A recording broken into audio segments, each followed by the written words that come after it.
Kada sam izašla iz udomiteljske obitelji, odmah sam se našla u ovom stanu, dakle stambenoj zajednici udruge Zipka, i bila sam jako zahvalna jer sam shvatila da nije bilo te udruge i da nisam ja došla u tu stambenu zajednicu, da bi ja zapravo bila prepuštena sama sebi.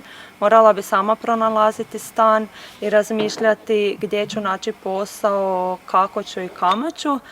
I s te strane vrlo sam zahvalna jer postoji ta stambena zajednica i ta udruga i te osobe koje su mi pomogle, i samim time sam postala svjesna koliko sam zapravo prepuštena sama sebi, da nema tih ljudi, znači ja ne znam gdje bi sad bila, a možda oni ljudi koji su mi zapravo trebali pomoći i općenito se cijeli život brinuti samo za mene, ne samo sad kad izlazim na tržište rada, recimo to tako. Znači moji roditelji i moji bližnji koji su se trebali brinuti za mene se nisu brinuli.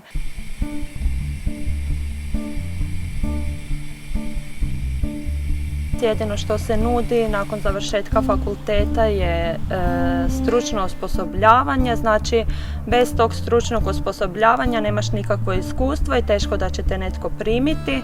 To je jedan od problema.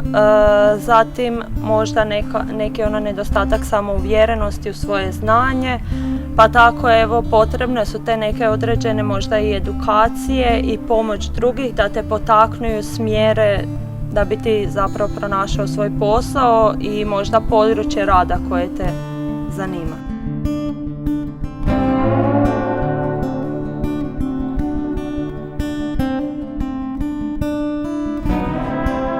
Projekt Youth for Work je projekt razmjene mladih, čiji je cilj povećanje zapošljivosti mladih s manje mogućnosti, a koji je sufinanciran iz programa Erasmus Plus Europske unije.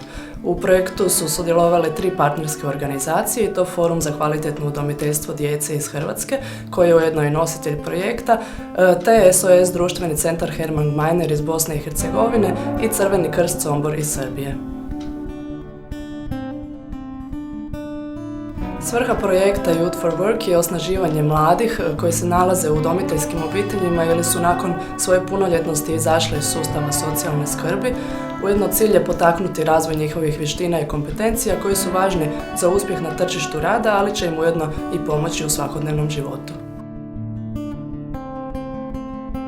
Na samoj aktivnosti razmjene mladih u Rogoznici bile su organizirane svakodnevne aktivnosti i radionice, čiji je cilj bio upravo povećanje zapošljivosti mladih.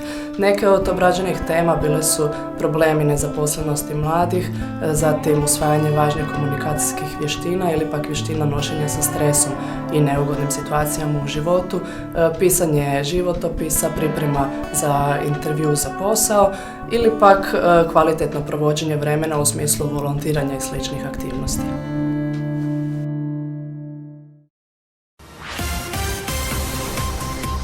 Slušate vijesti Radija Megaton.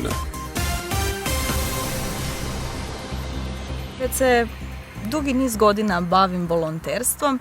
Volontiram, prvo sam počela u gradskoj knjižnici čitaonici Gustav Krklec u Ivancu i tamo imam samo predivna iskustva koja su me i dovela do Udruge Nada. Udruga Nada je prošle godine pokrenula jedan mini projekt gdje smo izveli jedan scenski nastup. Predstava, odnosno performans se zvao Kaj sad s nama. To smo samo glazbom i pokretima nastojali dočarati kako dijete koje navrši 18 godina mora izaći van iz sustava socijalne skrbi, odnosno iz udomiteljskih obitelji. I taj performans vrlo je povezan uz projekt koji smo mi proveli u Rogoznici, a to je zapošljavanje mladih. Onda sam ja kao volonterka Udruge Nada išla sa njima kao sudionica projekta i tamo nastojala educirati mlade koji su onda izveli taj performans koji nije bio prvotna postava ekipe, već su onda tamo mladi iz Bosne i Hercegovine i Srbije kao iz Hrvatske izveli taj performans nekoliko puta. Ove radionice u Rogoznici koje smo mi svakodnevno prolazili bile su svaki dan na drugu temu i svaka tema je povezana sa zapošljavanjem. Meni osobno su vrlo koristile zato jer odmah po povratku iz Rogoznice sam išla na jedan razgovor za posao i to je bio posao voditelja na Radio Megatonu.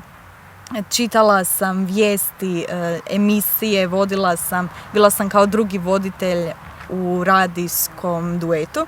I recimo tamo te komunikacijske vještine koje sam ja poboljšala u Rogoznici su mi jako dobro došle, zato jer trebaš se ti snaći u sekundi u eteru ako ti postavi drugi voditelj neko pitanje, onda tu treba biti snalaživ. A to smo mi zapravo u radionicama svakodnevno prolazili. Projekt u kojem sam sudjelovala u Rogoznici, dakle razmjena, mi je bila vrlo korisna iz razloga jer sam se upoznala sa drugim ljudima koji su imali iste probleme kao i ja. To što potječu možda iz problematičnih obitelji, to mi je u jednu ruku bilo vrlo korisno iskustvo jer sam čula da i drugi ljudi imaju slične probleme kao i ja i bilo mi je lakše razgovarati sa tim ljudima, a s druge strane vrlo korisno jer svi ti savjeti, sve te radionice koje smo mi tamo odradili, meni su svakako pomogle u svakodnevnom životu i pronalaženju posla, pa evo jedan od primjera je taj da sam evo sad dobila posao u jednom osiguranju u call centru. Dakle, kod intervjua za posao vrlo sam se dobro snašla što se tiče neverbalne komunikacije, kontakta očiju, znači razgovora i samog pristupa poslodavcu. Mislim da sam se dosta dobro snašla i evo vjerojatno zbog toga je dobila posao.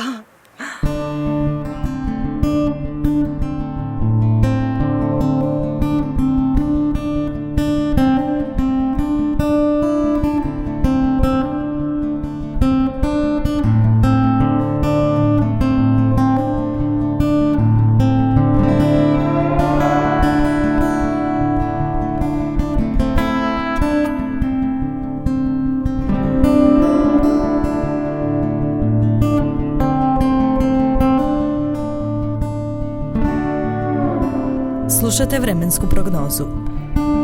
Pretežno sunčano, ponegdje s umjerenom nablakom. Vjetar većinom slab, sredinom dana umjeren sjeveroistočni. Najviša dnevna temperatura između 22 i 25 stupnjeva Celzijevih. Biometeorološke prilike bit će povoljne i na većinu ljudi bi trebale djelovati poticajno.